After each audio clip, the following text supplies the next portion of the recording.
Tere tulemast kuulama Tairi Kaarna saadet, kus me toome teieni eestlased, kes on pakkinud kokku oma 8 asja ning kolinud Austraaliasse.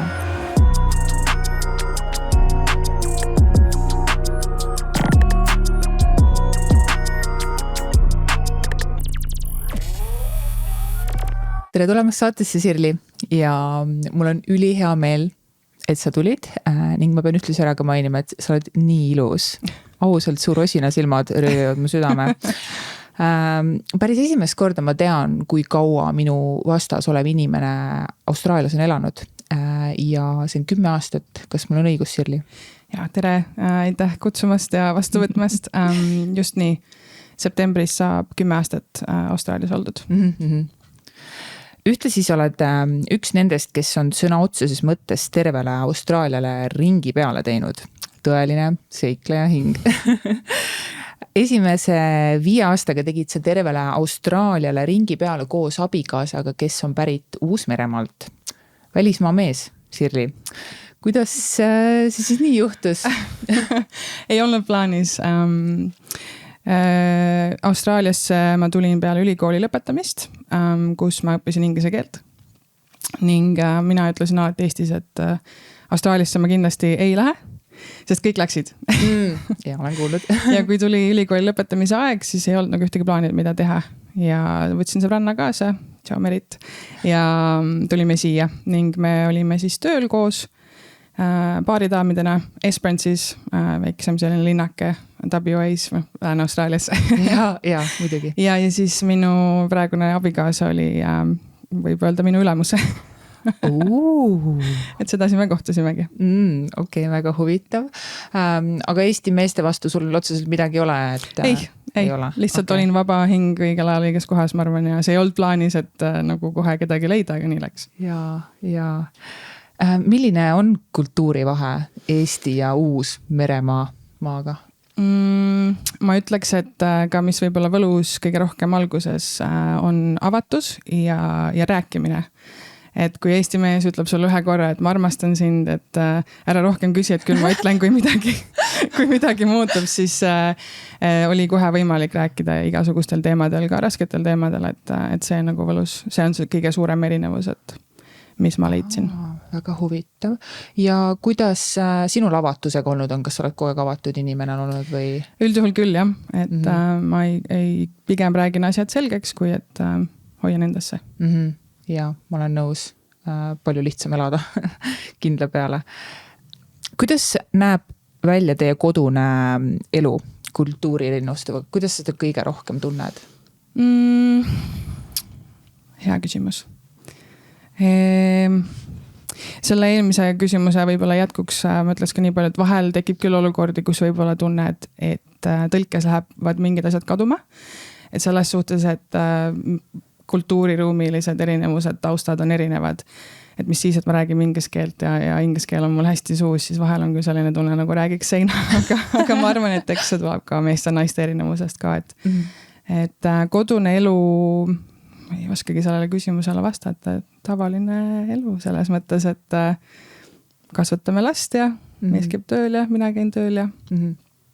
Ma ei kujuta ette ja mul on ka pigem kinnisem mees ja ma olen alati proovinud selle enda jaoks rääkida lahti nii, et mul on hea meel, et ta on pigem kinnisem, sest et ma ei kujutaks ette, kui ma peaks enda sugusega koos elama. Et kuidas see teil välja tuleb? Mina olen tõesti selline, et ma tahaks kohe kõik asjad ära rääkida selgeks ja siis suhte alguse poole oligi see, et mees tahtis võib-olla aega endale. Läks teise tuppa näiteks oli võib-olla mingi sõnelus, mingi lahkeli, tema tahab natuke aega, et maha rahuneda. Ja mina jooksin siis toast tuppa järgi, et no nii, räägime nüüd ära. Aga nüüd ma olen õppinud, et inimesed on erinevad ja peab andma aega, et natuke maha rahuneda ja siis saame asjad räägitud ära. Et ei kesta mitu päeva need sellised lahkelid, vaid näiteks läheb 20 minutit mööda ja ta tuleb toast välja ja räägib asjad selgeks. Ja mulle õpetas ka mees just seda kannatlikkust, et võib-olla vahepeal ongi just parem, et ma võtan selle aja ja mõtlen natukene ennem, kui ma hakkan kohe kõik välja purskama. Et mulle isegi meeldib see, mis ta on ka mulle nagu suutnud õpetada. jah.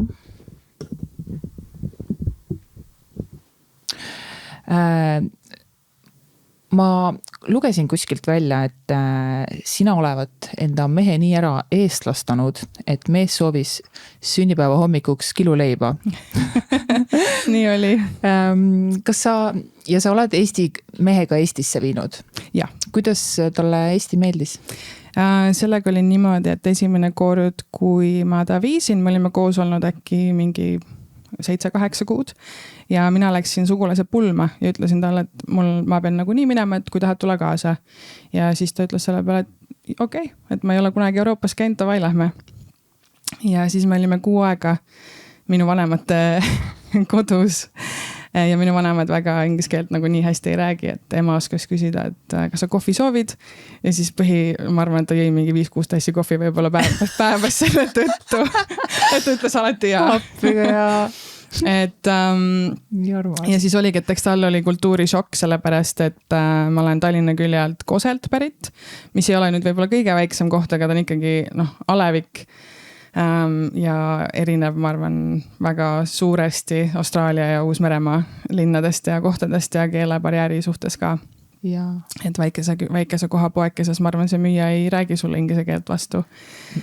Et eks see harjumist talle võttis ja oli võib-olla ka kurnev 6 aega järjest kohe nagu esimene kord kohtuda, aga see andis väga palju juurde tema suhte arenemisele minu vanematega siis ka, et tundma õppida üksteist. Loomulikult ja kindlasti ta suutis ka sind rohkem tundma õppida selle aja jooksul. Kindlasti. Ja et nüüd ta nagu saab aru, mis on sinu taust ja kus sa tuled ja kas sina oled ka Uus-Meremaal käinud? Olen. Mina läksin Uus-Meremaal esimest korda peale meie abiellumist ja kohtusin tema ja vanematega peale seda, kui ma olin juba abielus. Pole midagi enam kellelegi öelda. Ja, et ma olen 2 korda käinud ja tema on 2 korda Eestis käinud, lihtsalt ei ole rohkem. Ongi, et me peame nagu korda mööda, teeme neid reised Eestisse ja siis Uus-Meremaale järgmisel korral korda mööda. Ja, okei. Sa oled nüüd juba peaaegu 10 aastat Austraalias olnud, et kui sa tookord ülikooli lõpetasid, siis mis ajendas sind tulema Austraaliasse, et miks sulle ei sobinud lihtsalt Eestisse jääda või kas sul oli mingi murdepunkt elus või kus su elu oli tollel hetkel?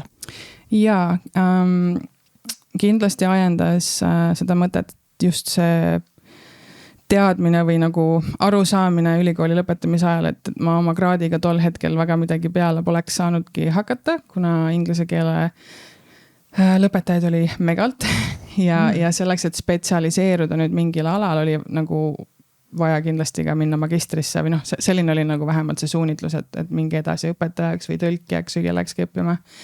Ja ma tundsin, et ma läksin ülikooli kohe pärast keskkooli lõppu, et ma tahaks teha pausi õppimisest ja tundsingi, et Eestis on nagu ringi vaadatud ja tehtud küll, et vaataks kuskile mujale.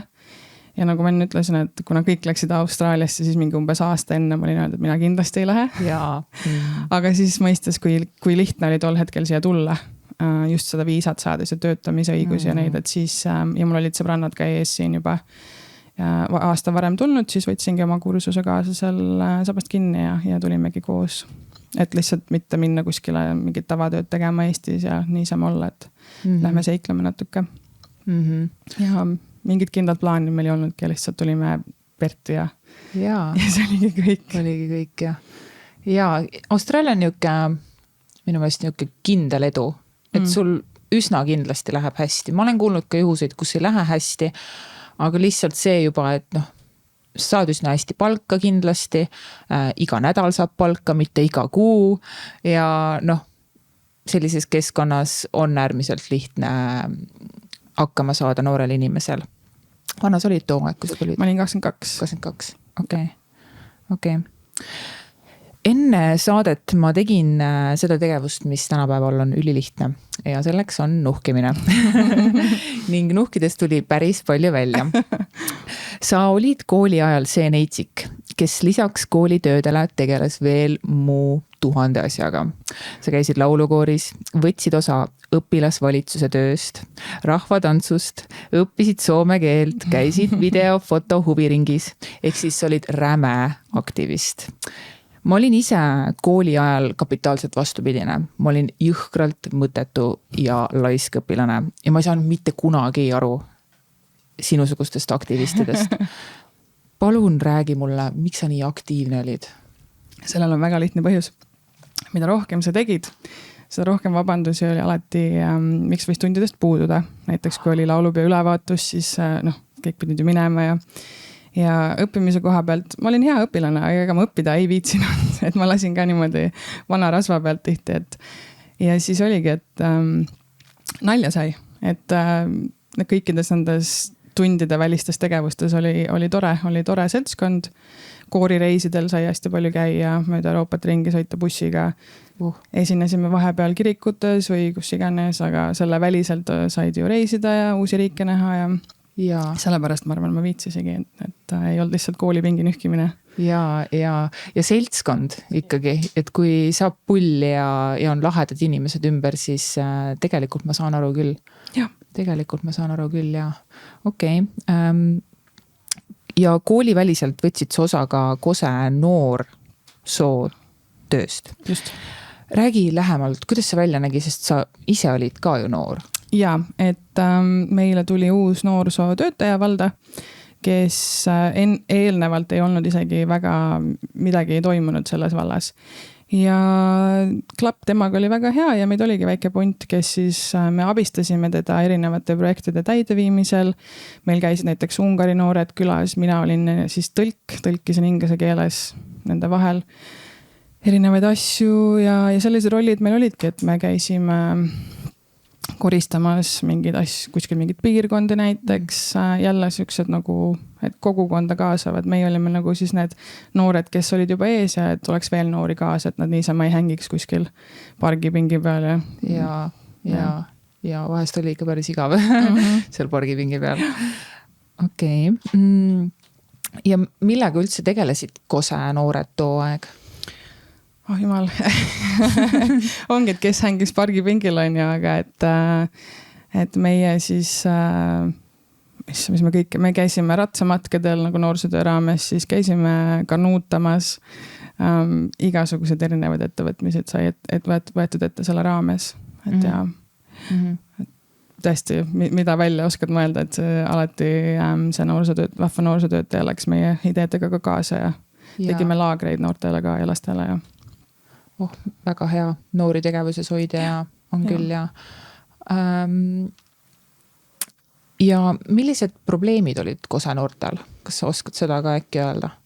Et kui te seal lahendasite ja otsite tegevust neile, kas siis oli nagu vajadust leida neile tegevust, sest muidu tulid pättused sisse või?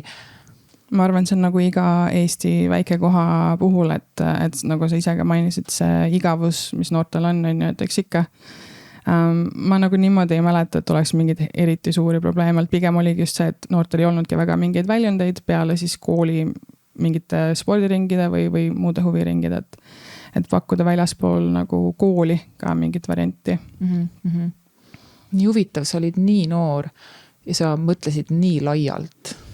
Ma vist läksin vooluga kaasa, et ma kindlasti ei olnud nagu see eestvedaja võib-olla nendes asjades, aga meil oli väike tuumikgrupp, kes me siis lihtsalt läksime asjaga kaasa.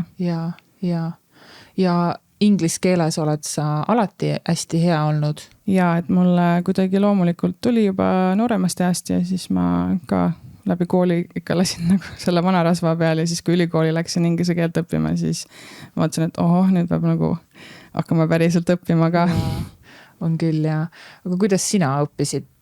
Alguses said selle inglise keele tee peale, et kas sa vaatasid televiisorit või? Ma arvan, et see televiisori mõju kindlasti. Meie hakkasime õppima 3. klassis koolis inglise keelt. Ja ma arvan kindlasti televiisori mõju ilmselt ja võib-olla, ma ei tea, loomulik mingi soodumus. Mõnel on antud, mõnel ei ole, eks, et ma ei tea. Sealt ta vist tuli ja mul poolede elab USAs ja siis sealt tekkis ka nagu suurem huvi kuna temal sai külas käidud, kui ma olin äkki 13 ja väga lahedal vanusel just sinna poole maad minna. Et ma arvan, et see nagu sütitas veel rohkem. Täiega oleks sütitanud kindlasti ja no igal juhul minu vanemad oleks minu ole väga uhked olnud, kui ma oleksin midagi siukest teinud. Kas sinu vanemad olid uhked sulle? Ma arvan küll, jah. Nad on, ma usun küll. Niuke passiivselt või pigem aktiivsemalt? Pigem aktiivselt, et minu päevad olid sellised nagu kooli ajal, et ma läksin 8 kooli ja mõnikord ma enne 8 õhtul koju ei jõudnud lihtsalt kõikide nende kooliväliste tegevuste pärast ka. Aga ei, nad olid nad on seda öelnud ka, et on uhked. Väga hea kuulda. Nii tublid vanemad. Ma tuleks nüüd Austraaliasse tagasi. Ma tahaks täiega kuulda sinu seikadest, mis ma sinult enne saadet vihjetena sain. Sinu hospitality karjäär. Kuidas selle kohta eesti keeles öelda? Teenindaja. Teeninduskarjäär ja klienditeenindaja. Teenindussektor on võimaldanud sul töötada ökokuurordis. Mida tähendab ökokuurort? See ökokuurort on 7 sellise majakesega, asub keset Daintree vihmametsa, mis on siis UNESCO, kas see on maailmapärandi nimistus eesti keeles öeldes. Ühesõnaga kaitstud vihmametsaala, kus ei ole elektrit. Elekter tuleb generaatorist, mida peab siis bensiiniga täitma, diisliga. Seal ei olnud internetti, see tuli satelliitinternet, mis on hästi pole väga nagu usaldusväärne, et kui pilves on ja me olime vihmametsa selle nagu puude all ju ka, eks ole, et see ühendus ei olnud üldse väga hea. Meil ei olnud veevärki selles mõttes, meil oli nagu biosüsteem, vesi tuli puurkaevust, kui ma õigesti mäletan, aga me ei olnud nagu veevärgiga ühenduses, et meie näiteks tualetid olidki siis mingi ökosüsteemiga, et kus ühesõnaga väga keeruliseks, ma täpselt isegi ei tea, kuidas need töötavad, aga me ei olnud me olime kõigest nagu ära lõigatud. Ja siis oma abikaasaga me olime siis selle koha nii-öelda managerid, kuid tegelikult see hõlmas endast kõike tegemist. Et kokkondiiter keevite, et oligi, et see on see eraldatud kohtadega, et pead tegema kõike, sest et nii on. Et selle töö, me teadsime seda, kui me selle töö vastu võtsime, et me 2 hakkame seal olema, aga see reaalselt oligi 24/7 see töö, et nagu kui kliente ja külalisi oli, siis meie töötasime, et kõrghooajal, mis oli siis see kuiv hooaeg vihmametsas, oligi igapäevaselt majakesed olid kogu aeg täis. Ja meie siis mees tegi süüa, tema tegi kõike seda nagu mehaanilisemalt poolt selle generaatoriga, lõhkus neid väete tee pealt eest ära, mis kasvasid umbes meeter päevas teinekord, kui oli väga märg. Ja mina siis olin Oota, mis see nagu taim kasvab meeter päevas? No need, kui sul on see märghooaeg, siis sajab põhimõtteliselt kogu aeg ja siis kõik vohab.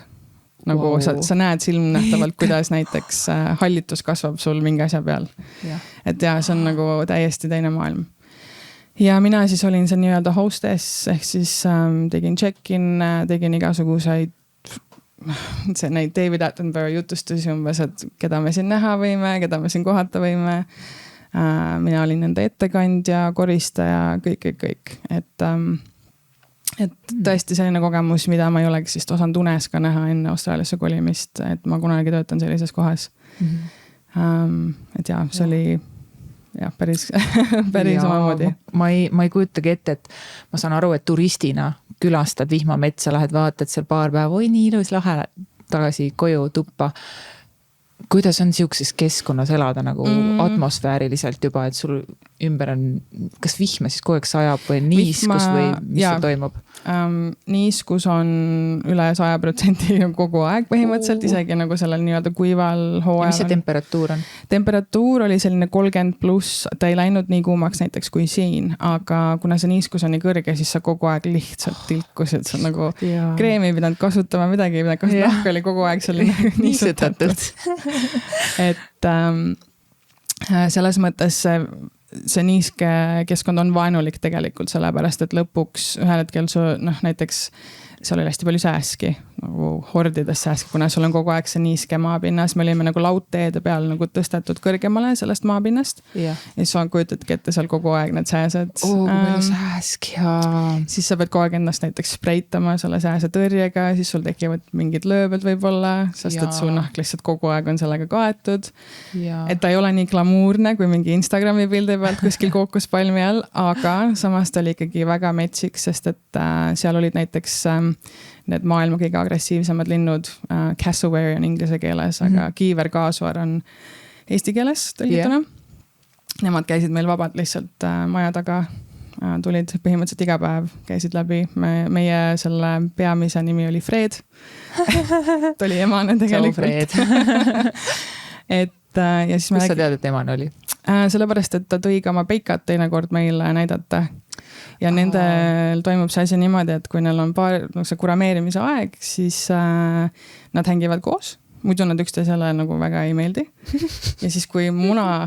Kui on kasu vaja lõigata, siis kui see muna siis ära tuleb, siis ema läheb minema. Ja isa haub munad välja ja kasvatab lapsi. Ongi nii vä? Jah. Vahi, kus on linnud. Ja kuidas nad siis maailma kõige agressiivsemad on, et nagu pesakaitsjad või siis siuksed konkreetsed inimeste ründajad või mida nad teevad? Et nad on teada tuntud kui ka inimeste ründajad, vist äkki seal Papua New Guinea kandis näiteks, kus nad ka elavad. Kuna neil on 3 küünist ja üks nendest keskmine vist on, ma ei tea, 12 sentimeetrit pikk või midagi, et siis nad on teada tuntud, kui oma jalaga löövad sulle, et võivad sulle päris suurt viga teha.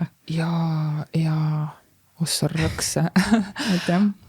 Ehk siis sina enda temperamenti neile näidata ei saanud. Et kuna me olime alati nende tõstetud laudteede peal, siis oli üsna turvaline, aga on olnud hetki, kus ma näiteks olin nagu maapinna peal, viisin näiteks prügikaste välja ja keerasin ümber ja minu taga oli see isa siis näiteks 3 selle nagu beebilinnuga ja oli väga agressiivne, nii et ma vaikselt mööda maja äärt nihverdasin ennast sealt edasi. Jaa.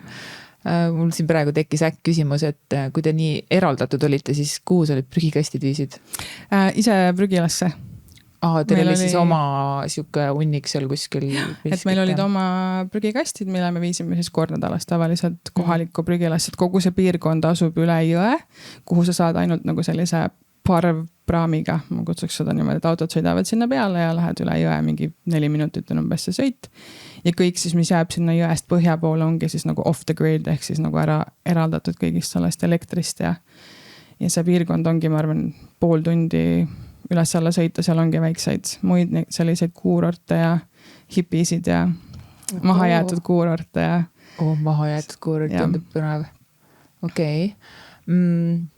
Mina olin ka Kalguuri lähedal töötasin, siis meil oli ka oma prügila ja siis see oma prügila, meil oli niuke mitte öko kindlasti, et kui kurb see ka poleks tunnistada ja näha, siis absoluutselt kõik prügi läks lihtsalt aukudesse ja siis pandi muld peale ja sinna ta jäi.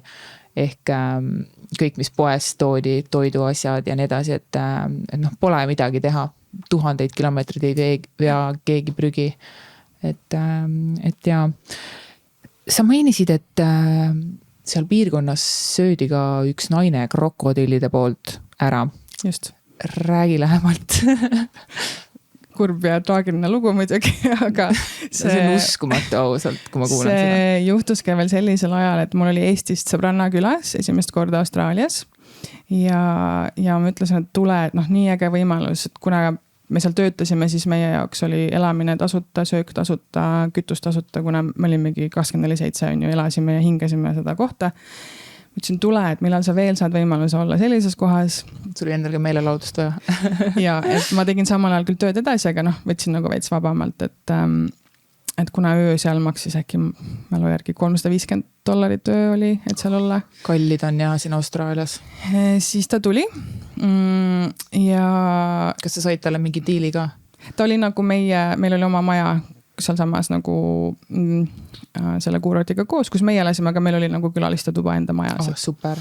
Et ja ja siis ta tuli ja siis ta küsis igasugu küsimusi nagu ikka, et kas midagi ohtlikku on, et kas madusid on ja et kas ujuma võib minna, aga seal piirkonnas ei olnud meres ujumine absoluutselt soovitatav, sellepärast et lisaks krokodillidele, kes olid väga aktiivselt seal igal pool, oli seal ka suur oht nendele väikestele, mis on teiste keeles, mitte millimallikas, aga on millimallikas eesti keeles. On millimallikas, jah. Et need, mis on need nii pisikesed, mida sa väga ei näegi, aga mis on väga surmavad. Et nemad vohasid ka seal siis kindlatel aastaaegadel, kus oli tõesti nagu, et varba võib-olla võisid vette pista, aga ma ei oleks soovitanud ujuma minna. Ja siis me olime just käinud vaatamas need ilusaid randu ja sõbranna ikka uhkas, et nii väga tahaks ujuma minna. Ja siis meie käisime, meil oli paat, väike paat, mida tuli siis rannast vette lükata ja sellega oli siis see süsteem nägi välja nii, et me lükkasime paadi vette. Mina seisin vees, hoidsin paati käega kinni, mees läks parkis auto ära ja tuli siis ka minu juurde, hüppasime paati ja läksime. Ja me siis seisame sõbrannaga hoiame seda paati ja mingi mees läheb minu abikaasa juurde ja ma kuulen, kus ütleb, et tüdrukud tahaksid äkki võib-olla hüpata paati, et siin oli mingi paar mintsa tagasi just suur krokodill sama koha peal, kus nad praegu seisavad. Aga mina kuulsin seda, mida ta ütles ja ütlesin oma sõbrannale, et hüppa kohe paati. Tema seal imetles, ei saanud üldse midagi aru, ma ütlesin hüppa kohe paati. Ja siis ta sai vist aru, et midagi on jama, hüppas paati ära. Me hüppasime paati, läksime tegema oma värgid ära, käisime kalal. Tulime tagasi, läksime koju, järgmine hommik sõitsime vist kuskile mingile ekskursioonile ja siis vaatame, et see sama rand on kõik politseilintidega nagu ära piiratud. Ja siis tuligi välja, et sama päeva õhtul üks naine, kes oli tõenäoliselt sama paadi peal meie läheduses seal, läksid siis, olid natukene seal joonud, vägijooki ja läksid ujuma sõbrannaga kell mingi 11 öösel. Ja sõbranna rääkis, et ta tundis seda nagu tõuget selle krokodilli poolt, aga võttis tema sõbranna ja läinud. Ja siis oli suur päästeoperatsioon, et nüüd leida see krokodill ja siis ta kõht lahti lõigata, et leida selle naise siis maised viimased, mis tast järel oli jäänud. Ja siis see oli hästi selline vastandlik teema, mis läbi seda piirkonda kogu aeg, et ühed inimesed pooldasid seda, et krokodillid elavadki seal oma nagu tava keskkonnas, et miks me neid torkima lähme ja teiselt poolt siis olidki, et nad tuleb kõik maha nottida, et 2 koolkonda. Et muidugi kohutav, et selle naisega nii läks, aga teiseks oligi, et keegi ei käinud kunagi seal ujumas, et põhjusega. Põhjusega ja issand, kui sa nii huvitavalt praegu rääkisid sellest loost, rõhutades oma sõbrannat ja kuidas ta oli seal vees ja mul mingi, oh my god, see sõbranna suri ära. Aga iga inimesega on meeletu kaastunne, aga jah. Mu sõbranna nägu peale seda kõige kuuldes ta ütles, korrutas mulle, et see ei ole tõsi. Päriselt see, ma olen, et ma ei ole ka enne kokku puutunud sellega, aga nii juhtus. Et see oli tema esimesel Austraalia külastusele nagu päris meeldejääv seik. Väga, väga, väga. Kaua te olite seal metsapiirkonnas? Peaaegu 2 aastat. Osa. Lõpuks ma lihtsalt tundsin, et ma ei suutnud enam, kuna me reaalselt töötasime nagu iga päev, me vabupäevi ei saanud, et lõpuks lihtsalt niigi nagu imestada, et me nii kaua olime seal, aga mega kogemus tõesti, et ja suhtele ka mega kogemus tegelikult olla seal isoleeritud 2 aastat. Kaua te siis koos olite olnud? Me olime selleks ajaks olnud koos 4-5 aastat äkki, kui me sealt ära tulime. Aga me olime just abiellunud vahetult enne seda põhimõtteliselt, et ja siis sinna läinud, et ja korras proovile panek. Oja. Ja korras proovile panek on siukene olukord. Väga suur enamus eestlasi tuleb Austraaliasse raha pärast ja nad proovivad tööle saada kas kaevandussektoris või siis põllumajandussektoris, et kokku ajada suuri rahasid. Miks sina otsustasid üpris kohe alguses hakata reisima ja seiklema, mis tegelikult on ju väga kallis üritus? Minu eesmärk ei olnud kunagi tulla raha tegema, vaid pigem oligi nagu ennast leidma, avastama, reisima lihtsalt keskkonnavahetust Eestist ja kuna ma oma praegust abikaasat kohtasin siis 3 kuud äkki peale seda, kui ma olin tulnud juba siia ja minu sõbranna oli juba ka endale partneri leidnud, siis meie nagu ühised reisiplaanid kui sellised olid nagu pausil või ei läinud nagu edasi enam selliselt. ja kuna mu mees on Uus-Meremaalt ja ta ei olnud ka reisinud väga ringi, siis ma ütlesin talle, et tahaks ikkagi nagu näha, mis on ka mujal Austraalias, mitte ainult Lääne-Austraalias. Ja siis me töötasime 1,5 aastat Esperance'is koos, elasime koos ja siis otsustasime, et võtame lihtsalt selle töö otsimise lehe lahti, võtame siiki lahti ja kandideerime ükskõik kuhu Austraalias mingitele töödele ja siis mees sai töökoha Tasmanias. Ja siis niimoodi me reisisimegi, et me võtsime mingi koha, läksime sinna nagu töö pärast, vaatasime, kuidas seal on, kui ei meeldinud, läksime edasi, et Tasmanisse me jäime 9 kuuks. Lihtsalt näiteks finantsilises mõttes ka, see on väga ilus koht, kus elada, aga palgad me ikka alati võrdlesime Lääne-Austraalia palkadega, et ei olnud võib-olla päris samal tasemel. Ja siis niimoodi me reisisimegi, et siis Tasmaniast läksime sinna ökokuurorti, kuhu me jäime siis natuke pikemaks paigale. Võta lonks vett. Teil on järelikult peab olema julgus siis kohe öelda tööandjatele ära, et kuulge, vabandust, et väga lahe oli töötada siin natuke aega, aga me nüüd lähme. Kes seda tegi? Kas sul mees või sina? Tasmanias me töötasime eraldi ja seal oligi, ütlesime suht otsa ära, et me hakkame abielluma ja peale seda me tahame minna veits reisima, aga me andsime ikkagi mõned kuud nagu ette teada, et selline plaan on. Sest ikkagi üsna kiirelt tabad ära, kas see koht on see, kuhu sa tahad pikemaks jääda või ei ole ja kui ütleme näiteks töökoht on selline pigem keskpärane su ootustele, siis ei ole nagu raske ära minna sealt, et seda me õppisime hästi kiiresti, et kui oled õnnetu, siis tuleb midagi ette võtta, et mitte keegi teine seda muuta ei saa, kui sa ise. Ja väga nõus sellega ja vastutus võtta elu üle. Tagasi tulles sa veel küsisid raha kohta ka, et ei olnud rahakott Kukruga kaenlas, et see hospitality, mis maksis okeid palka, aga näiteks kui me Tasmaniast ära kolisime, me abiellusime ja kõik raha läks meie nagu mesinädalate peale, kuna me tegime pulmad ainult 2. Esmaspäeva hommikul kell 9 kohalikus pargis. Mul oli tellitud AliExpressist $100 pulmakleit. Jalas olid $4 Kmarti flatsid. Wow. Ma maksin oma meigi ja juuksuri eest ja ma töötasin tol ajal ühes nagu 5-tärni hotellis, kes andsid mulle siis nagu töötaja hinnaga sviidi, et siis öö enne pulmi me ööbisime seal. Mees rentis ülikonna ja siis ainuke raha, mis me kulutasime, oligi fotograaf ja siis see, kes meid paari pani. Et ma arvan, kokku meie kulutused olid $1000. Wow. Ja siis me abiellusime ära, inimesed kõndisid mööda küsisid, et kas see on photoshoot? Ja siis ei, et nad päriselt abielluvad. Ja see oli kell 9 hommikul ja kell 12 päeval me olime juba lennukis Indoneesiasse. Ma ei olnud varem käinud seal, me käisime Gili saartel, mis on nagu Baalilt paadiga minna. Veetsime oma mesinädalat seal ja sealt läksime Uus-Meremaale, kus ma siis kohtusin abikaasa perega esimest korda.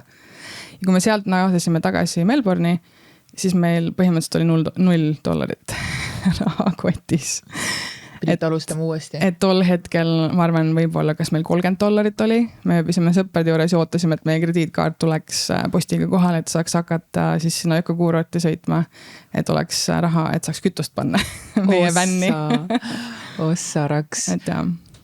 Ma pean küsima, AliExpressi pulmakleit, ma olen näinud neid. kuidas oli? Ma tegelikult tellisin 2. Ma arvan, et see teine maksis võib-olla $80, mis mul oleks rohkem meeldinud, aga lihtsalt suurus ei sobinud. Ja ma ütleks, et see oli täiesti okei, kuna piltide pealt mitte keegi, ma arvan, aru ei saaks. Ja kui sa nüüd lähed neid õmbrisi vaatama, siis võib-olla saad aru, et see kvaliteet ei ole nii hea, aga see on mul siiamaani alles, see on mul vaakumkotis ja ma nagu ei raatsi sellega lahku, sest et see on hea nagu story, mida rääkida. Täiega. Et ma kindlasti võib-olla oma tütrele seda edasi pärandama ei lähe selles mõttes, aga no. Wow, see on täiega hea, sest keda huvitab, mis kleit sul seljas on. Me räägime siin ikkagi armastuse liidust, mitte enda ehtimisest. Uskumatu. Sa elasid 2 aastat ka Kalguuris ja sa olid seal hotelli juhataja. Just. Mina elasin samuti Kalguuri lähedal ja tegin seal oma kohustuslikku farmipäevi. Ja peale seda mingi aeg ma sain jälle tööd Kalguuris ning mind majutati selles samas hotellis, The Albion hotell, kus sa töid juhendasid. Kalguuri on väga omanäoline linnake ning seal on äärmiselt suur hulk Austraalia põliselanikke. milline oli sinu kogemus Kalgooriga? Ma olin seal aasta, ma arvan, ma ei oleks 2 vastu pidanud seal. Jaa, saan aru. Mis võib-olla ütleb juba nii mõndagi. See oli nüüd, otsus sinna minna oli nüüd puhtalt raha pärast. Nüüd see oli võib-olla esimene kord, kus me võtsime töö vastu teades, et see on koht, kus seda säästusid saab kasvatada, kuna palgad on paremad seal, sest keegi väga ei taha sinna minna. Mu abikaasa oli juba olnud varasemalt Kalgooris, ma mõtlen 1 korra või 2 korda, see oli see koht, kuhu tema tuli Uus-Meremaalt, sest et tal oli sõber ees ja ta sai kohe tööle. Ja ta ütles, et tead, ei ole miskit, et me läheme koos, et see ei ole nii hullu midagi, kui selle maine on.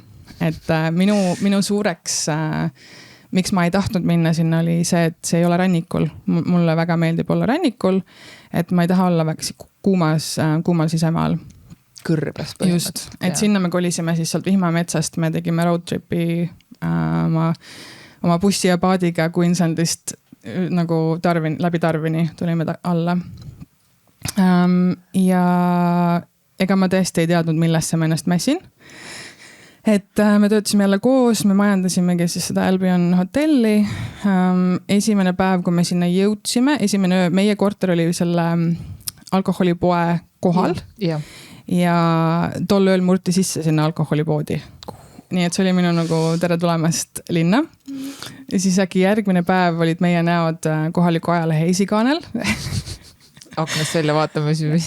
Et meiega tehti intervjuu siis, et kui uued managerid, et umbes mis tunne on ja siis vastates sellele teisele poolele sinu küsimusest, et need Austraalia põliselanikud, kes seal on, kahjuks korraldavad päris palju paha.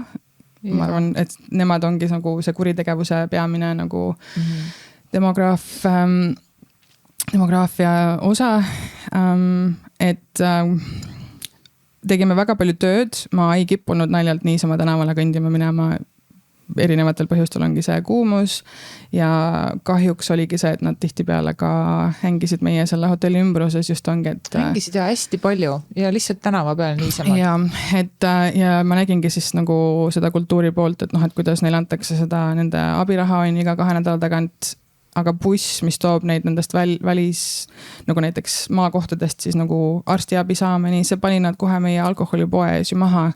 Nii et nad ei jõudnudki kunagi sinna arsti juurde või toidupoodi, vaid nad tulid kohe meie alkoholipoodi ja raiskasidki oma raha niimoodi ära, et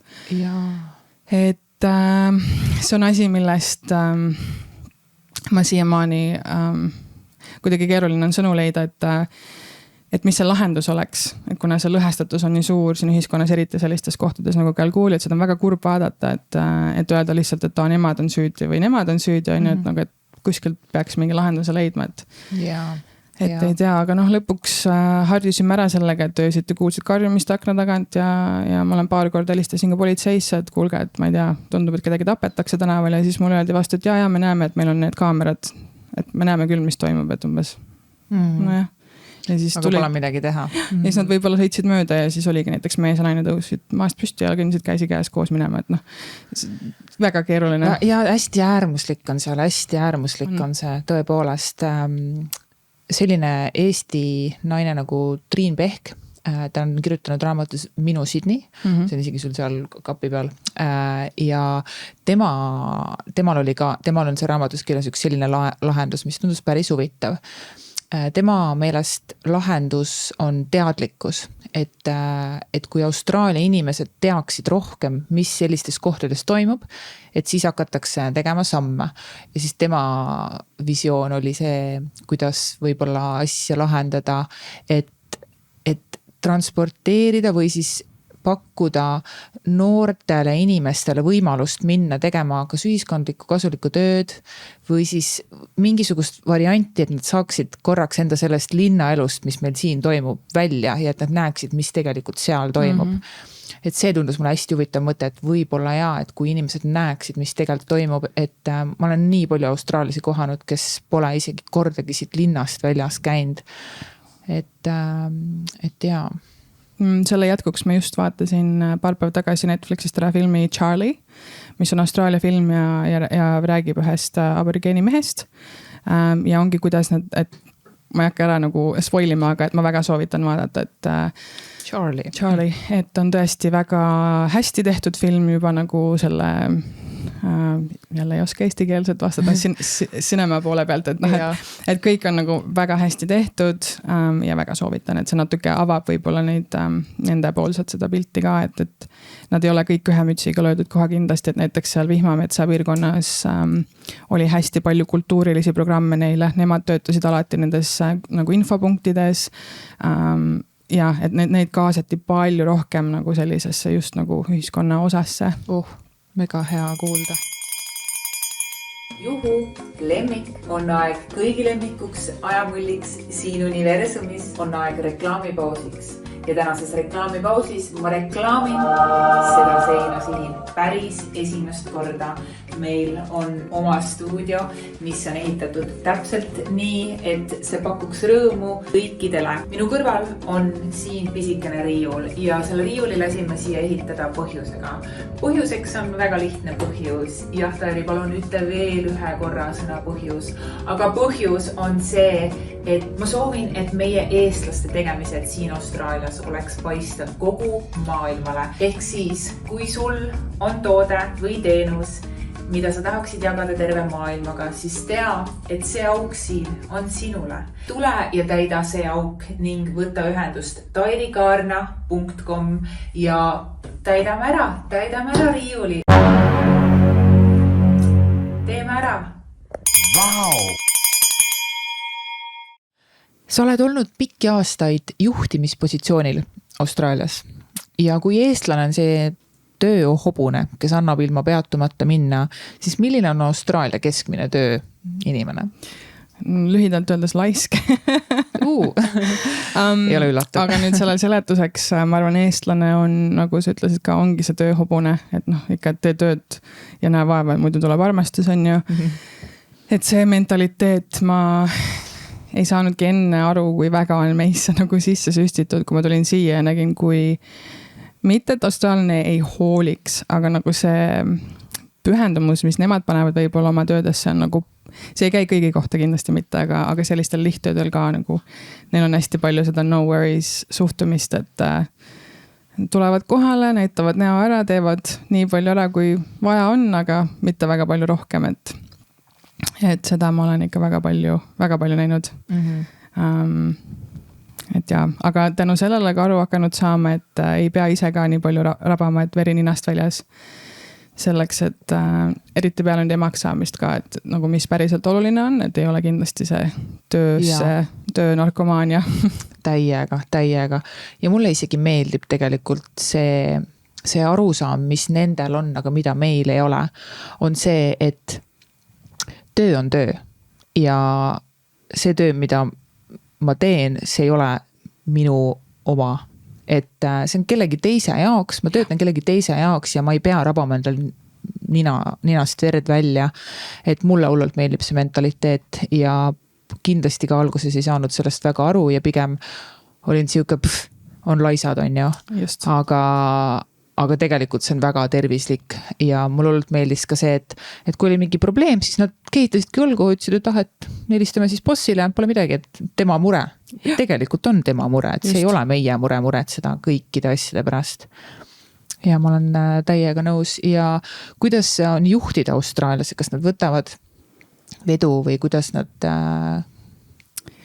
Ma arvan, rääkides nüüd teenindusvaldkonnast, see on paljudele inimestele see nii-öelda vahepealne töö, et see ei ole paljudele karjäärivalik kindlasti olla baaridaam või ettekandja. Ja ma olen palju töötanud ka teiste välismaalastega, backpackeritega, eks ole, kelle jaoks ongi lihtsalt näiteks 3-kuuline leping, on ju, et kes tulevadki ka sinna elu nautima. Et Esperance'is oli täpselt see, et ma ise oleksin samamoodi ja me elasime kõik seal samas hotellis, et noh, ongi õhtuti seal peod ja värgid, et seda on vahepeal keeruline, aga samas suurem enamus neist said ka aru seda, et kui nad on oma vahetusel ja tööl, et siis nad on ikkagi seal tööd tegemas, aga samas ka nagu head aega nautimas. Kalkuulis näiteks oligi suur probleem üldse töötajaid leida, sellepärast, et kohalikud väga ei tahtnud seda tööd teha ja siis samamoodi jälle tuli tuua sisse nagu backpackereid ja välismaalasi, et neid rolle täita, aga see oli töötajate otsimine oli kogu aeg, nagu kogu aeg pidid otsima, sest kogu aeg oli puudus. Et jah. Kui ma olen Eestis ja töötan näiteks teenindussektoris ning tahaksin tulla Austraaliasse. Mis oleks sinu näpunäide, mida üks inimene peaks teadma või mida ta peaks tegema, et tulla teenindussektorisse tööle Austraaliasse? Kindlasti tuleks ära teha see RSA sertifikaat, mis on siis vastutustundlik alkoholi serveerimise paberike, mis on väga lihtne online'is täita testike ja saada oma paberi kätte. Kui inglise keel on kindlasti teine asi, mis võiks olla suus vähemalt, et saaks aru, mida inimesed sinust tahavad. Jaa, aga kas teenindusvaldkonnas tegelikult ma olen ise ka natuke seal töötanud, et see sõnavara peab olema niisugune päris konkreetne, et mingi hetk ma tundsin hullult seda, et mu sõnad ja mu laused kõik kordasid, et ma ei kasutanud enam seal uusi sõna, mul oli mingi tere, mine istu sinna, keegi küsis salvrätikut ja hakkas korduma. Seda küll, et see on üsna korduvad protsessid seal. Veel üks soovitus oleks võib-olla natuke kurssi viia ennast, oleneb ka muidugi kuhu Austraalias, et mis on võib-olla need nagu populaarsemad mingid näiteks õllemargid või midagi sellist, et seda nõu anti meile, kui me oma esimese väikelinna baaridaami töö võtsime vastu, mis oli meie esimene töökoht ja siis bussis teel sinna me muudki guugeldasime neid õllesid ja siis kui kohale jõudsime, ei saanud mitte midagi aru, kes mida küsis, sellepärast et see släng ja aktsent ja me olime mõlemad inglise keele just lõpetanud bakalaureuse ja vaatasime üksteise ootama, et meie räägime inglise keelt, aga mida need inimesed siin räägib, need vanad farmerid, need ei räägi inglise keelt. Vanad farmerid, täpselt, võt see on ebareaalne, nii raske oli alguses aru saada ja mõtlesingi, et mis mõttes on vaja õllemarke teada, et inimene ju teab, mis ta tahab, aga see släng. Oi, ma mäletan neid piinlikke momente on nii palju olnud, kus mul lihtsalt küsin, et no ütle uuesti ikka, no ütle mulle palun uuesti ja siis ta lihtsalt vaatab nagu lolli, et ja on küll, jah. Meil on sinuga midagi ühist ja me mõlemad oleme pidanud blogi. Ma ütleks, et see on selline hästi lihtne ja mugav viis kajastada oma perele ja sõpradele oma tegemistest. Puhtalt aja kokkuhoiu mõttes juba. Kui et hakka igal ühel eraldi sama juttu rääkimast. Sina olid või oled, aga nii osav kirjanik, et sa oled isegi blogi auhindadel osalenud. Mis koha sa said? Et ma üldse mäletasin seda, et ma seal olin osalenud. Ma ei oskagi enam nüüd öelda. Minu meelest ma ei saanud kohta. Kas seal on nii, et sa siis osaled ja said esimesed 10 saavad kohta või? Esimesed 3 äkki igas kategoorias oli. Otsaga. Ja see formaat muutus mingid aastad peale seda, et esimene aasta oligi vist, kus sai mingit kajastust rohkem ka see, et ma nagu osalesin, aga ma tõesti nüüd jään vastuse võlgu veits piinlik ja ma ei mäleta, kindlasti ei saanud auhinnalist kohta. Jah. Muidu oleks meeles ja loogiline. Kindlasti ja. Täiesti uskumatu oli minu jaoks, aga see, et sa olid Austraalias töötades sattunud tööandja juurde, kes tõlkis su blogi inglise keelde ja luges seda. Mis värk sellega oli? Ja võt nende tööandjatega ongi olnud igasuguseid kogemusi, et ei ole kõik kõige toredamad inimesed teinekord ja mõni on siin ainult oma kasu peal väljas ja ühe tööandjaga oligi niimoodi, et see oli äkki tööandja tütar, kes sotsiaalmeediast, kuna ma nagu ei varjanud seda, et mul blogi on, ma ka ei eeldanud, et keegi läheb seda Google Translate'iga tõlkima ja eks see blogi oligi täpselt minu sõpradele ja perele nüüd aastal 2022 tagasi vaadates aastasse 2012 mõeldes, et päris nii vabalt võib-olla ei peaks kirjutama kõiki asju interneti avarustesse, mida sa mõtled, eks ole. Aga ma ei nimetanud seal ühtegi nime kunagi nagu oma tööandjate kohta ega midagi sellist, aga pilti oli väga lihtne kokku panna. Eks ma seal lihtsalt ventileerisingi, et millise isiksusega on tegu ja kui keeruline on võib-olla selle inimese all töötada. Ja mis tegelikult nagu minu meelest, kui see kõik välja tuli, see oligi selline periood juba, kus me olime äkki lahkumisavalduse sisse andnud, et me tahtsime sealt ära minna või me olime seda nagu kohe-kohe andmas. Et see lihtsalt pani nagu veel viimast sellist lüket juurde, et eks piinlik oli küll silma vaadata, aga eks ma seal midagi hämasin, et Google Translate ei tasu ka lõpuni usaldada. Loomulikult ja mul oli täpselt samamoodi, et ma olin farmis tööl ja minu otsene ülemus oli ilgelt juba inimene aga mul nägi see asi niukene välja, et ma ütlesin talle kõigepealt näkku, et kuidas tema käitumine mind mõjutab ja mida ma arvan, ning siis ma läksin koju, panin kirja ja panin internetti. et ma tegin ka seda sama ja ma olen olnud valmis selle jaoks, et kui peaks midagi olema, siis mul ongi see, et ma olen sinuga sel teemal rääkinud ja ta hullult võttis seda vastu ja nagu tänulikkusega, et ma ütlesin talle seda kõike. Aga kas sa sulgesid enda blogi pärast seda? Ei, ma panin selle postituse varjatuks ja filtreerisin veidi rohkem peale seda intsidenti, mis ma sinna täpselt kirjutasin. Et blogi ma kirjutasin 2012 kuni 2018. Siis ma lõpetasin ära ja lõpuks panin kinni. Ja.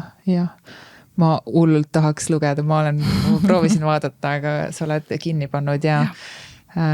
Miks sa kinni panid?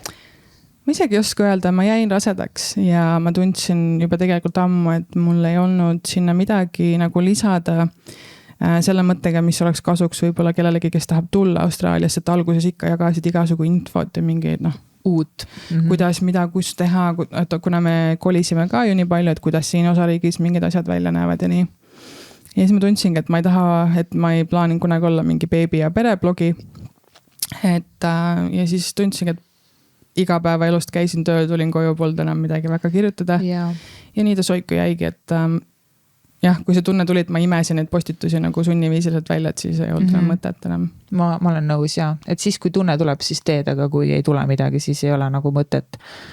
Et mina olen avastanud, et kirjutamises on midagi terapeudilist. Selline pea tühjendamise efekt, et vahel on mõtted peas, mis ketravad peas tunde, päevi. Eriti siis, kui on keerulisemad ajad. Et kuidas sina leidsid tee kirjutamiseni?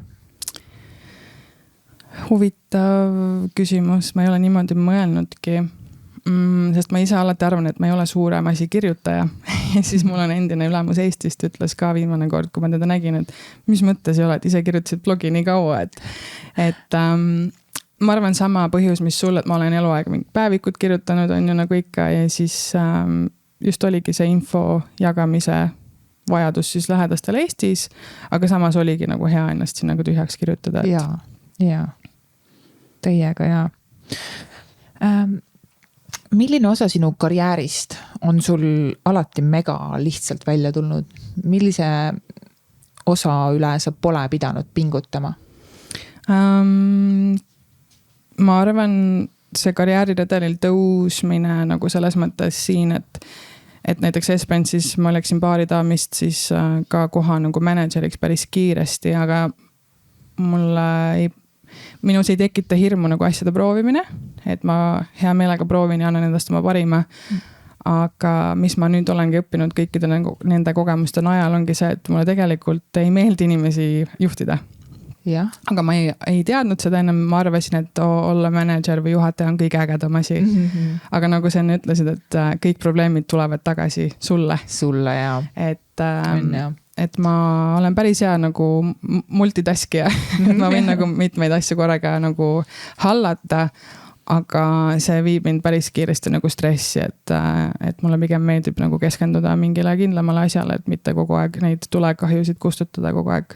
Ja, lihtsalt probleemide lahendaja olla. Et mitte, et ma seda teha ei oskaks või ei saaks, lihtsalt see ei paku mulle nagu seda, mida ma tahan töökohalt. Ja, et sa saad hakkama nagu, aga elu eesmärk ei ole ju hakkama tegelikult saada, et ja, ma usun siiralt, et absoluutselt igal ühel meist on supervõimed. Ja ma mõtlen selle all ainulaatsust, mis omakorda annabki igal ühele siis sellise salatööriista. Mis on sinu salarelv?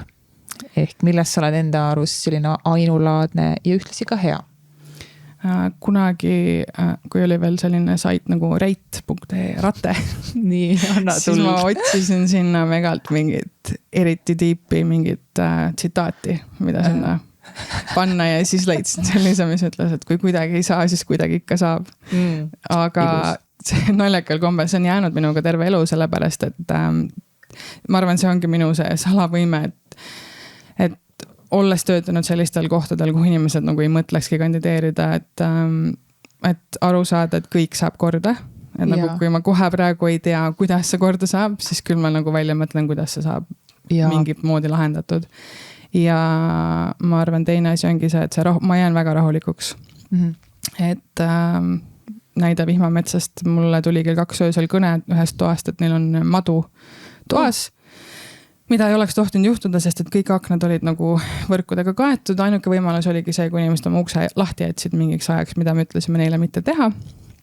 Igatahes ajasin oma abigaas ülesse ja siis me läksime, ma ei mäletagi, mis me kaasa võtsime, mingi käterätid ja padjapüürid või midagi sellist. Läksid lämmatama. Kuidas me lähme seda, ühesõnaga jäksime tuppa sisse ja siis see madu istus vannitoas, vaatas ennast peeglist. See oli väike tree snake, ma ei tea, puumadu, mis ei ole ohtlik mitte mingit pidi, aga parim oli minu meelest oli see, et see paariki, kes seal toas oli vanem paar Melbourne'ist, mees oli jalgupidi voodi peal, lüppas üles alla enam-vähem, naine oli see, kes seal ukse juures seisis, et vist nüüd saab. Käed püsti. Ja siis kaks selles mõttes välismaalast, et Kiivi ja eestlane siis mingi maadlesid selle maaga. Ei, mees tegi väga hea töö ja püüdis ta padjapüüri sisse kinni ja lasi õues lahti. Et aga ka sellises olukorras, kui ma lihtsalt polnud aimuga, mis saab ja mis tegema peab, nagu ei kaotanud oma seda närvi, et ma panin, ma arvan, väga hea sellise näitemängu nendele külalistele, et jah, meil on kõik kontrolli. Kõik on hästi ja ma võib-olla tõmbaks selle jutu kokku, et sa suudad näha positiivset kõiges. Et positiivne mõtlemine hullult praegu kõlab sinu jutust läbi, et kui kuidagi ei saa, siis kuidagi ikka saab, et see on pigem niisugune hästi positiivne ellusuhtumine, et ma usun, ma olen ka seda tüüpi, et positiivsusega võidab täiega. Kuidas on sul lood koduigatsusega? Kui ma tulin Austraaliasse, siis ma ütlesin endale, et kus ma hakkan iga aasta Eestis käima, kindlasti korra aastas. Reaalsus muidugi ei ole selline, et ma olen oma selle peaaegu 10 aasta jooksul käinud 4 korda Eestis. Ehk siis iga paari aasta tagant tuleb välja enam-vähem. Koduigatsus on miski, mis käib nagu lainetena minu jaoks, et on hetki, kus seda ei ole nii palju. Eks ta kuskil kuklas on natukene ikka kogu aeg, mingitel hetkedel on teda väga palju.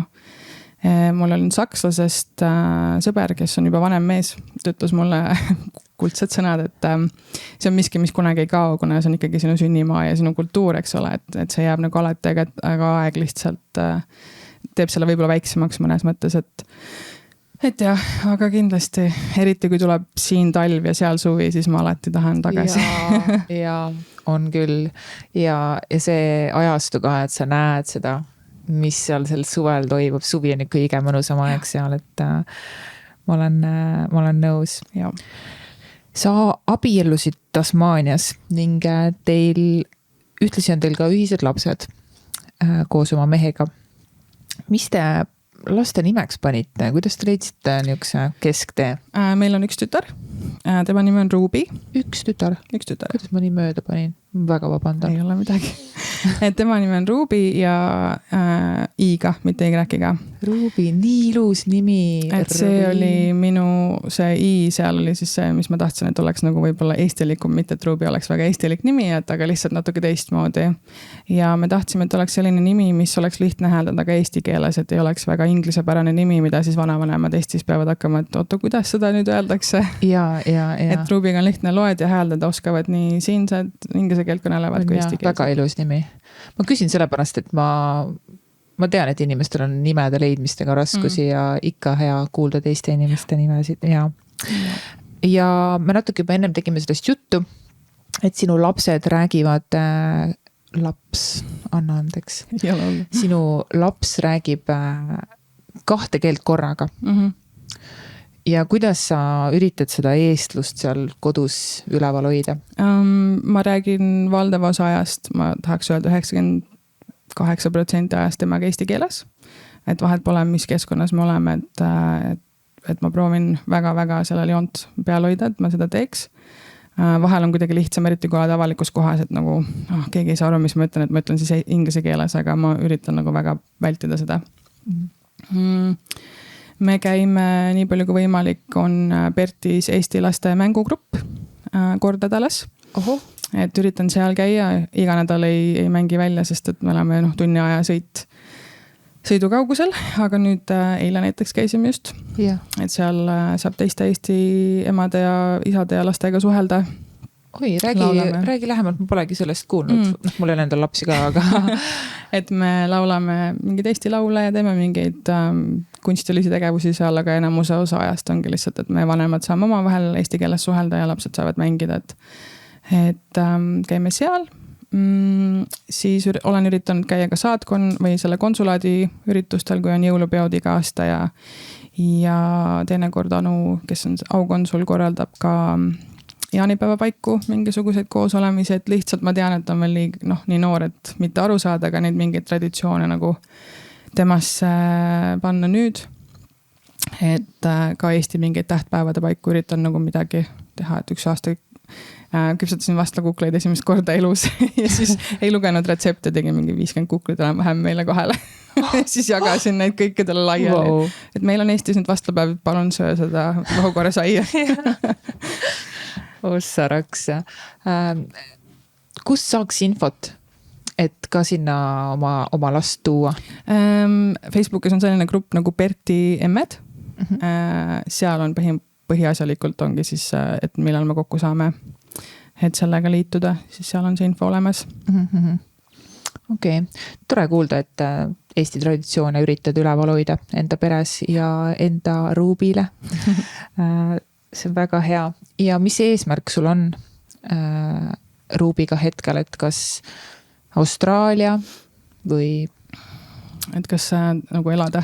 Ja, et kas elada ja jääda siia? Ma arvan, elukoha mõttes Austraalia on meie nagu praegune plaan just sellepärast, et mehe pere on kõik Uus-Meremaal, eks ole, minu pere on Eestis, aga see on, mitte et ta nüüd oleks kuskil vahepeal täpselt on ju, aga et mees ka ei taha nagu tagasi Uus-Meremaale minna, et siis me oleme ka otsustanud, et siin elada. Ja nii palju, kui ma isegi tahaks Eestis elada, siis iga kord, kui ma seal käin, siis ma ikkagi nagu igatsen siia ka, sest et mulle juba meeldib lihtsalt see kliima ja loodus ja kõik, ja me veetsime eelmisel aastal 3 kuud ruubiga Eestis, me olime suvel seal. Et siis ta sai ka oma vanavanematega nagu hea suhte moodustada ja eesti keelt nagu väga palju rohkem kuulda, et ta hakkaski alles rääkima, et alguses tuligi kõik rohkem eesti keeles, aga nii kui tagasi jõudsime, siis jälle inglise keeles, Minu vanakooli pere oli täiega arvamusel, et mis sa loodad ja et miks sa arvad, et muru sealpool rohelisem on.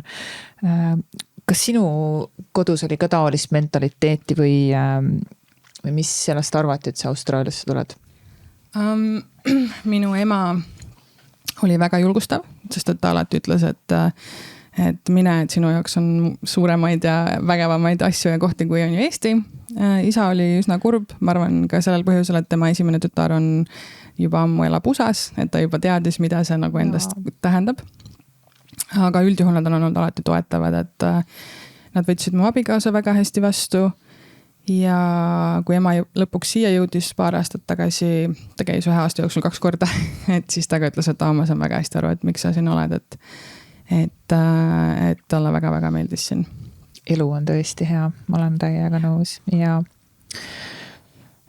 mis on olnud sinu Austraalias olemise aja jooksul sellised suuremad murdepunktid, et millele sa oled saanud tagasi vaadata ja mõelda, et oli küll keeruline ja võõras ja võib-olla mugavustsoonist väljas, aga hea, et see juhtus, sest täna sa oled siin.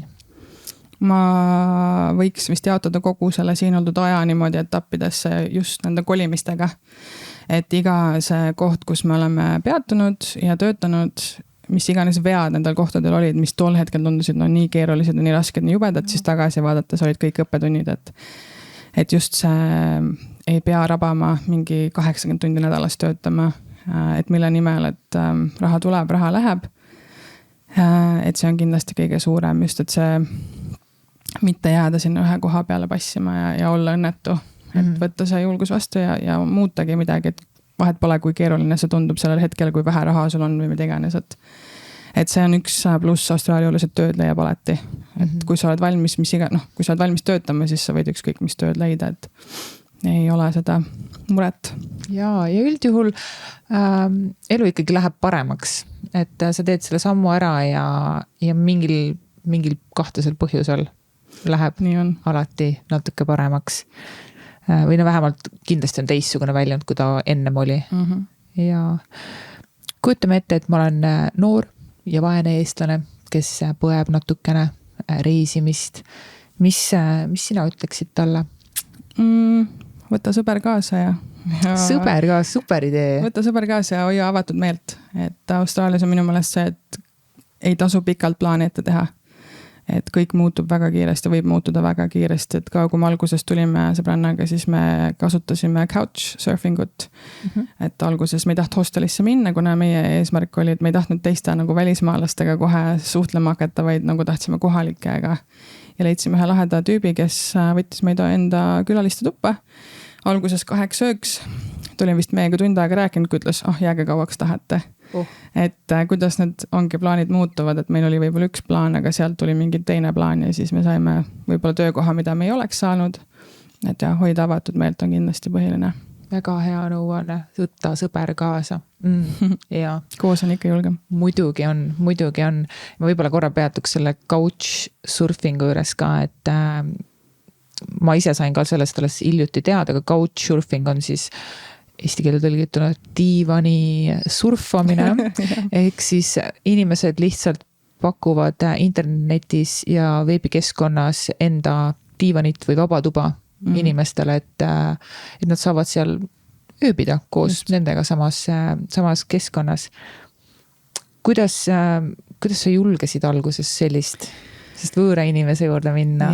Ma isegi ei tea, kas nüüd couchsurfing toimib samamoodi, kuidas tol ajal toimis, et siis ta oli väga populaarne, ma mäletan.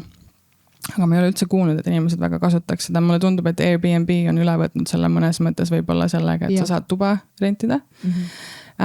Kuidas me julgesime? Ma ei teagi. Eks neid kirju tuli seal igasuguseid ise nagu üritasid nagu kirjutada. Ma ei mäletan, kuidas see süsteem käis, aga nagu pigem oli see, et meile tulid kirjad inimestelt, kes pakkusid siis seda diivanit, sa panid nagu kuulutus üles või midagi sellist vist oli. Ja siis sa ikka vaatasid neid profiilipilte ja mõtlesid, et ma ei tea. Ja olenes ka, mõni kirjutas umbes, et tavai tule. Umbes, et 2 tüdrukut ja tulge, on ja siis sa olid kohe. Aga see mees, kelle juurde me sattusime, oli ise üksinda reisinud ümber maailma. Ja ta ütleski, et ta tahab anda tagasi, et temale pakuti nii palju lahkust tema reisimise jooksul, et ta tahab nagu tagasi anda seda inimestele.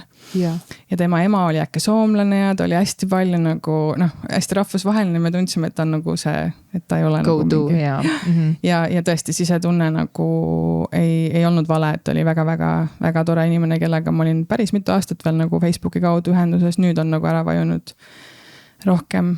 Et meil läks õnneks. Ei tea, kas couch, ma ei tea, kas sa oled kursis, aga kas seda diivani surfamist saab ka mujal maailmas teha? Et mina kuulsingi selle kohta Eestis olles, et Euroopas oli päris levinud, et mul oli palju tuttavaid, kes seda kasutades mööda Euroopat ringi reisisid. Ja, sest et see on ikka märkimisväärselt odavam viis tegelikult, et Airbnb on saab odavamalt, aga saab ka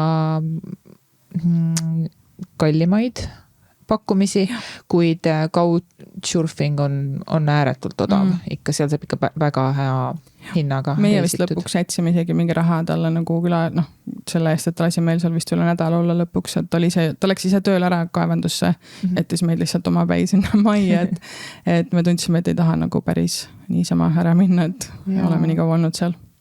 Ja mis sa täna teed? Ma siia sõites mõtlesin, et kuidas seda nagu eesti keelde panna, et ma olen Taara äris.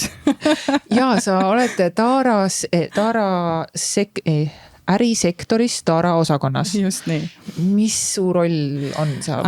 Ma jälle ei tea, mis see eesti keele nimetus on. Ma olen Business Development Officer, ehk siis äri edendamise spetsialist. Ma ei ole aimugi, mis see eesti keeles olla võiks. See kõlab nii veidralt, kuna Eestis on ju Taarat saadud tagastada nii kaua, kuni ma mäletan. Lapsena taskuraha oligi, korjasid õllapudelid ja viisid neid tagasi. Et aga võib-olla kuulajale selgituseks, et siin on Lääne-Austraalias alates 2020 oktoobrist alles saab raha oma siis taarapudeli eest või purgi eest. Ja kuna see on alles niimoodi lapse kingades ärimudel, siis on nagu peafirma, kes haldab igasuguseid väikseid firmasid üle Lääne-Austraalia ja mina töötan siis ühe mittetulundusühingu jaoks Mändures,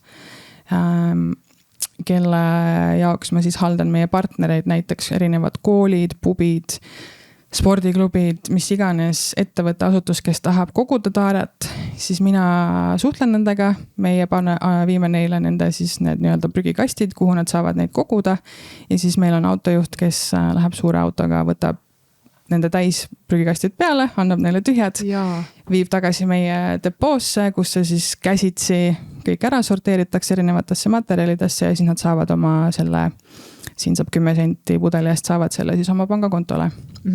Et mina siis teen kõike seda admini, mis sellega kaasneb, kõike seda suhtlust, sotsiaalmeediat teen veits ka meie firmale, aga hästi selline mitmekülgne roll.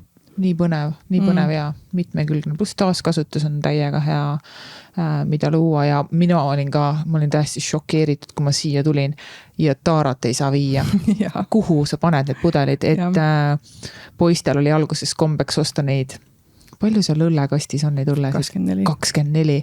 No ja kui iga inimene oma kasti kaasa võttis 9 reede õhtuks, siis mul ei ole kuhugi panna neid pudeleid. Et see oli täiesti uskumatu minu jaoks, et mida te inimesed teete, teil on raha vedeleb. Ja see on veider, et Lõuna-Austraalia oli äkki esimene osariik, kes hakkas taara tagastusega tegelema aastal 1977 ja siis oli paus kuni aastani 2011 äkki, kui Põhjaterritoorium hakkas ka enda seda tegema ja praegusel hetkel on ikkagi veel 2 osariiki, kus ei saa taaret viia, Tasmaanias ja Victorias.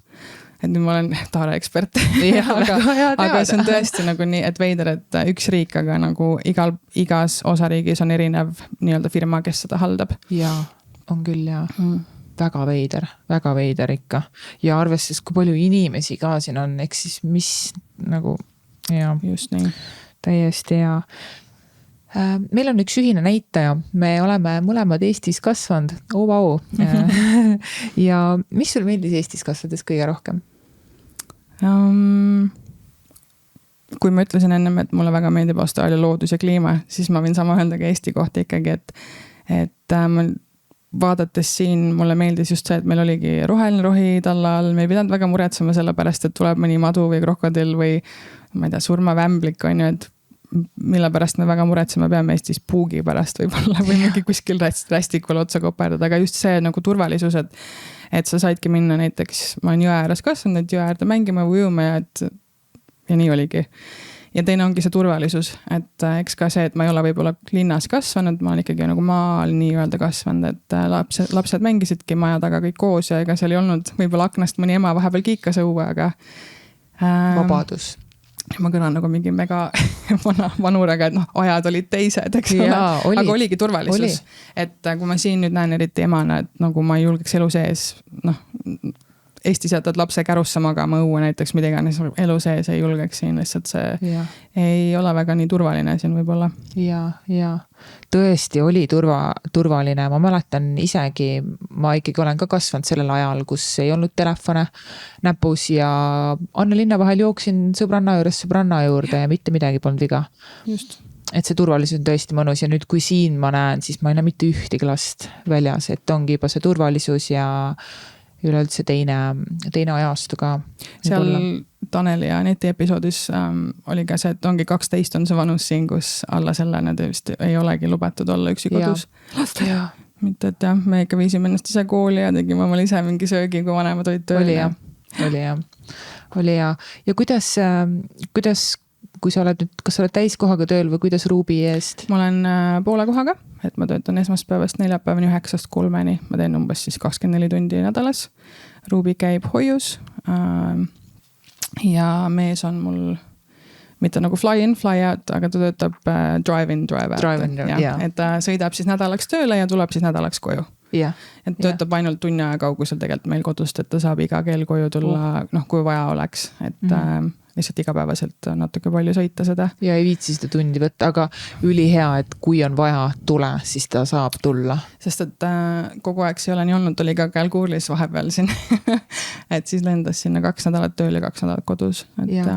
Aga saame hakkama selles mõttes, et mul on kõik täpselt käe-jala juures, et lasteaed on kodust mingi 700 meetrit ja töökoht on 3 minutit autoga sõita, et super. Et teistmoodi praegu kujutaks ette ilma kõrvalise abita, nagu et kui peresid ei ole siin. Ja väga hästi sätitud, väga hästi sätitud ja sa mainisid, et eelmine aasta sa käisid Eestis ja sa jäid sinna lõksu. Räägi lähemalt. Jah, et koroona tipp ajal reisimine ei olnud mul kindlasti plaanis, aga kuna olid kurvad uudised pere poolt, siis tuli otsus minna. Ja mõnes mõttes, kuigi kurbadel põhjustel oli minek, siis meil oli väga tore suvi, et saime koos veeta aega mu vanematega, nautida Eesti suve, ma sain nagu kinnitust sellele, et mu sõbrad ei ole kuhugi kadunud.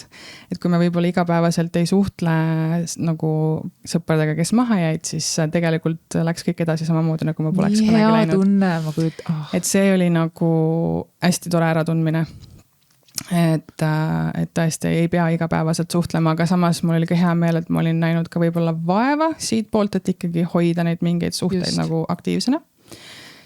Ja tol hetkel oligi Austraaliast väljumisega siis see, et pidi minema miinimum 3 kuuks.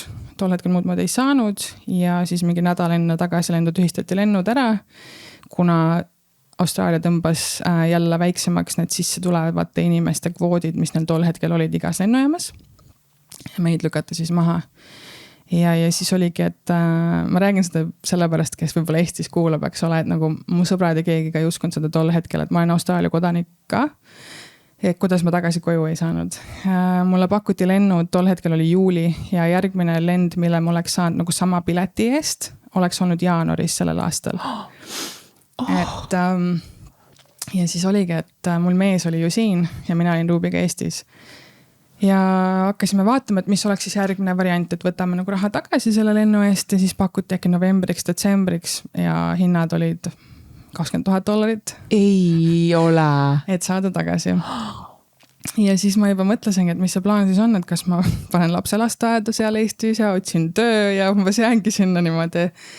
Aga läks nii, et ma leidsin Facebooki grupist, kus olid austraaliased, kes on üle maailma lõksus, kes olid juba tolle hetkeks ju 1,5 aastat tänu COVIDile olnud igal pool kinni, kuna ju piirid olid kinni.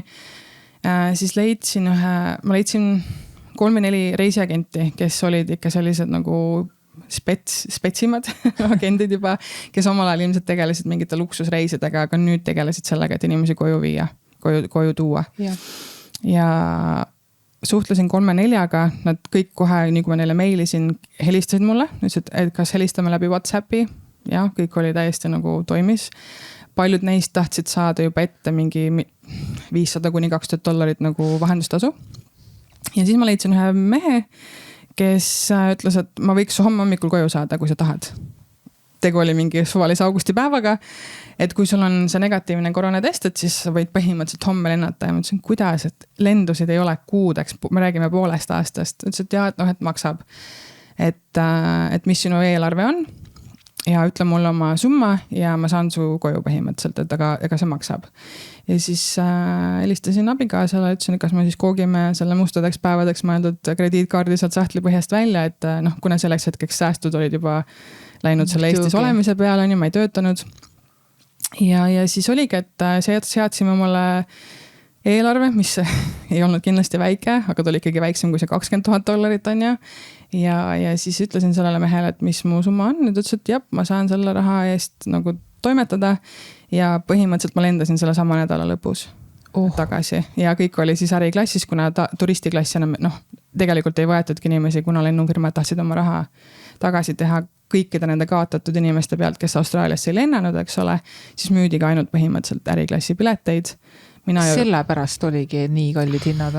No arvatavasti, sest et lennukid lendasid tühjalt, et me viimase lennu peal oli äkki 9 inimest. Me tulime läbi Jaapani ja maandusime Sydneysse, kuna Berti ei saanud, kuna Berti see kvoot oli hästi madal. Ja ma arvan, meie lennu peal oli 9 inimest, et neid stewardess oli rohkem kui meid põhimõtteliselt. et saingi elus esimest korda äriklassi nautida, küll mitte nautida selles mõttes, et see piletisumma oli mul kogu aeg kuklas, vaata, mis ma maksin selle eest. Aga jah, siis me maandusime Sydneys ja tegime oma kohustuslikud 2 nädalat hotellis. Meil läks väga hästi, sellepärast me saime 1-toalise korteri Rubiga ja täisköök. Lapsega on väga hea, kui saada. Aknad käisid lahti, et ei hullunud seal, kuigi see oli ikkagi väga, väga raske väikse lapsega.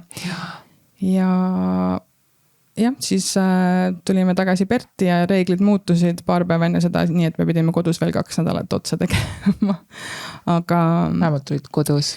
Vähemalt olin kodus ja minu kallis tema enam täna ei ole meiega, et see oli väga väärt reis selles mõttes, et me veetsime tema viimased elukuud temaga koos, et see oligi minu see, et mis selle kõige lõpuks ma tahaks kokku võtta ongi, et kui sa ei ole asjadega rahul või kui sa ei ole elus õnnelik, siis tee midagi, võta midagi ette, muud asja kunagi ei tea, mis üldse võib juhtuda või mis just üldse saab, on ju, et me alati kipume mõtlema, et homme teen seda või järgmine nädal lähen sinna või järgmine aasta võtan selle puhkuse, ei, võta täna. Kui sul on vaja, võta täna. Täpselt. Appi, nii ilus lõpp. Suur aitäh sulle, Sirli, et sa tulid saatesse. Sinuga oli nii põnev vestelda. Need seiklused olid täiesti ebareaalsed ja aitäh, et sa tulid. Aitäh kutsumast. Super. Aitäh sulle. Aitäh, et sa kuulasid saate lõpuni. Inimeste lood on kõige kaasahaaravamad. Nende käigus vahelduv informatsioon on aga fenomenaalne. Mega vahva oleks, kui sina, sina, kallis kuulaja, tuleksid ja paotaksid meile salaja siseinfot. Ära muretse, ma ei räägi kellegile. Kui sa tead kedagi, kellel on olnud vahva elukogemus, kes on sulle kuidagi silma jäänud või kui ta on lihtsalt laheda jutuga, siis tule ja räägi temast meile. Kõik inimesed on erilised ja tõepoolest ka ainult heast jutust piisab. Me ei loo siin saates piire, ehk aita meid sellega, kui pakud kedagi või kas või ise ennast. Kui aga tunned, et sulle kuulamisest piisab, siis tea, et sa oled äärmiselt hinnatud. Küll aga mainin, et kui sa tahad meid toetada, siis sul on selleks võimalus. Patreon.com on internetikeskkond, kus sa saad meid toetada rahaliselt. Ja kuumakse on vaid 3 eurot. Ehk $5 kuus ja kuigi summa tundub ädine, siis meie jaoks ei ole see lihtsalt raha. Sinu toetus tähendab meile tervet maailma ja selle rahaga aitad sa tasuda meie stuudio renditasu. Mine vaata lähemalt patreon.com/Tairi Kaarna saade. Tavai, tšau, ole pai!